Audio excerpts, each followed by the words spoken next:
Hello students, again we are here to discuss our chapter further, the globalization of the Indian economy. Now, all the students, we are going to complete this chapter today, and we have so far discussed about globalization, about the processes of globalization. We have discussed that how globalization is going on, how India adopted globalization. We were at the topic in our previous part, that is part 5. We discussed about the impact of globalization. We were discussing about the positive and the negative impacts of globalization on the Indian economy. And the first segment that we were discussing was the positive impact of globalization. Understand? I told you that globalization has been very beneficial to India because for the last decades, after 1991, a number of multinational companies are coming to India. They have been showing their interest to invest in India. This is what? This is because they are getting benefit in India, and even India is getting benefit because they are allowing multinational companies to come into the country and invest. So we are discussing the positive impacts of globalization. I told you that globalization has really made strides in India, particularly for the well-off sections of the society. Not only we as consumers are benefited by globalization because we have ample choices, lots of opportunities, lots of choices in the market. We can show our choices, we can buy things at affordable prices. The things which were not available to us previously, now they are available very easily. We are having topmost brands in the country.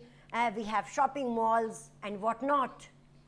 But it has benefited the well-off sections of the society. Even the producers have been benefited because globalization provides opportunities for the local producers to improve their production, to improve their technology, and to come at par with those goods which are coming from outside.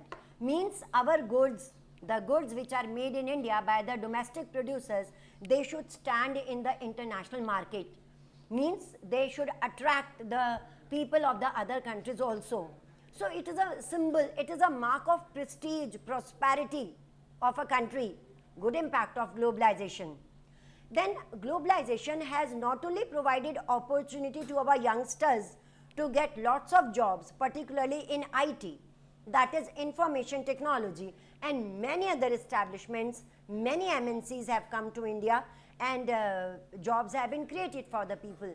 On the same time, many Indian companies have emerged as multinational companies. Tata Motors, Infosys, Asian Paints, and Ranbaxy, so many companies, so many other companies also, etc. They have been emerged as multinational companies. So positive impact means India stands today in the international market. Indian products are at par with the products produced by the foreign producers. So it is very good to know that India is doing very well and India has been benefited by globalization. Positive impact. Now we come to the negative impact. We cannot deny the fact that on one hand, globalization has provided opportunities to us, but on the other hand, there are negative effects also. And the first and the foremost negative impact is on the workers. Because I was telling you, more and more MNCs come to India. They want more and more facilities. Special economic zones have been created for them. So many facilities have been given to them. For example, special economic zones have been created for them. World-class facilities have been provided to the multinational companies. And for the initial stage of few years, that is about 5 years, they are not required to pay any tax also. And there is flexibility of labor laws. Before globalization, Indian workers were employed on permanent basis. Means even if in a factory, even if in an industry, there is production for a few months, but they were to be paid for the whole year. They used to get the wages for the whole year. But as demanded by multinational companies and as per the rule of WTO, There is flexibility of labor laws. Also you can say uncertain employment. Flexibility of labor laws means labor can be hired as and when MNCs require them, as and when private companies require them. Means if it is a work of 4 months, they will be employed for the 4 months. Rest of the months they will be freed, they would look after their own. If it is a seasonal work of 5 months, 6 months, 4 months, 2 months, they will be employed on that basis, flexibly. And then their work will be over.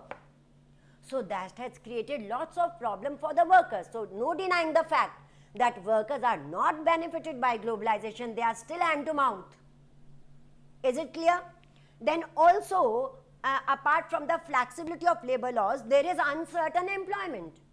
Because MNCs, you know, when they come to India, they take over some local companies. Some of the companies are closed down. Like in your NCERT, there is an example of Sushila, who is a worker in a garment factory. Her factory was closed. She has to join another factory, and there the working conditions are very harsh. This is called uncertain employment.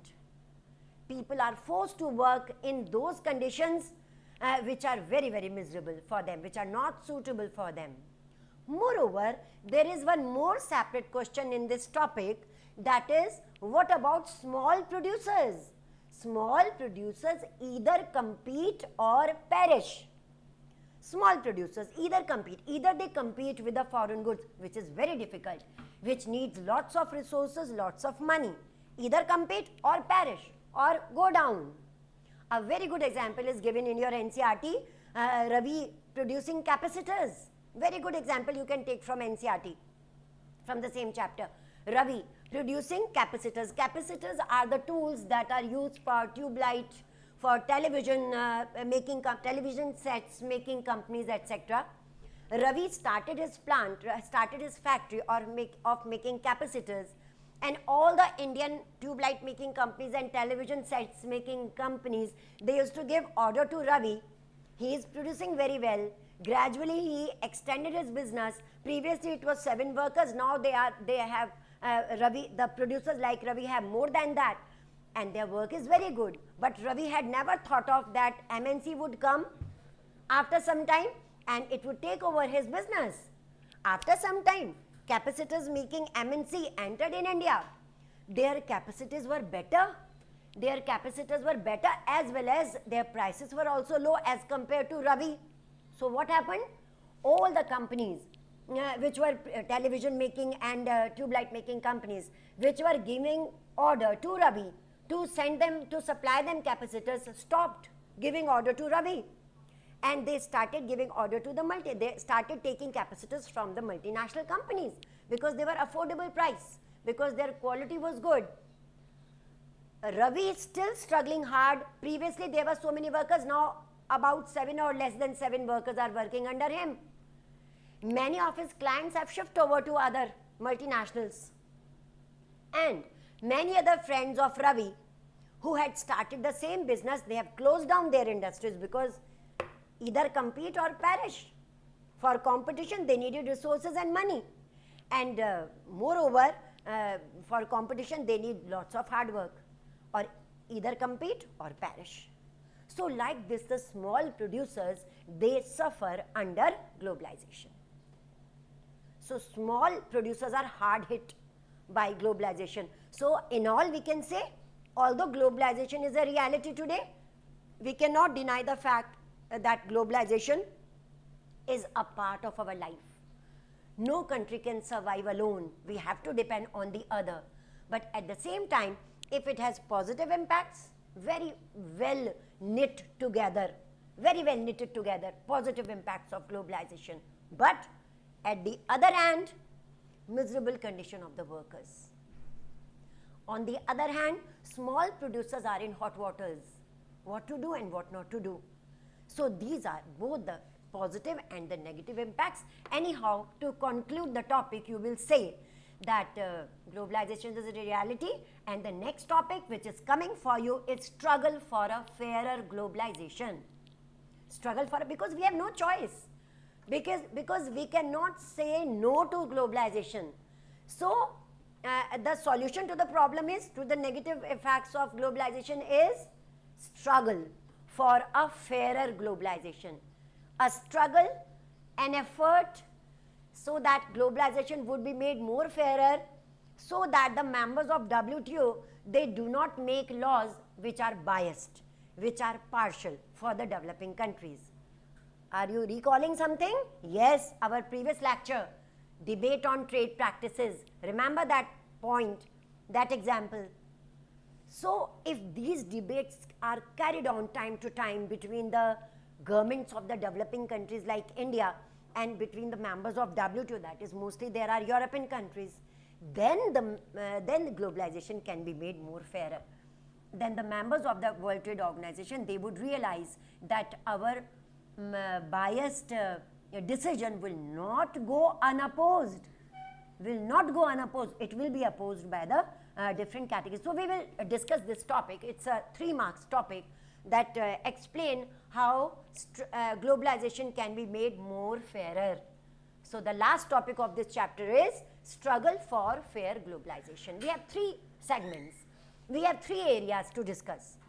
First of all, you will write down globalization is a reality today. Watching the negative impacts of globalization, we have no choice. We cannot say no to globalization. Instead, we can struggle for a fairer globalization, for fairer conditions.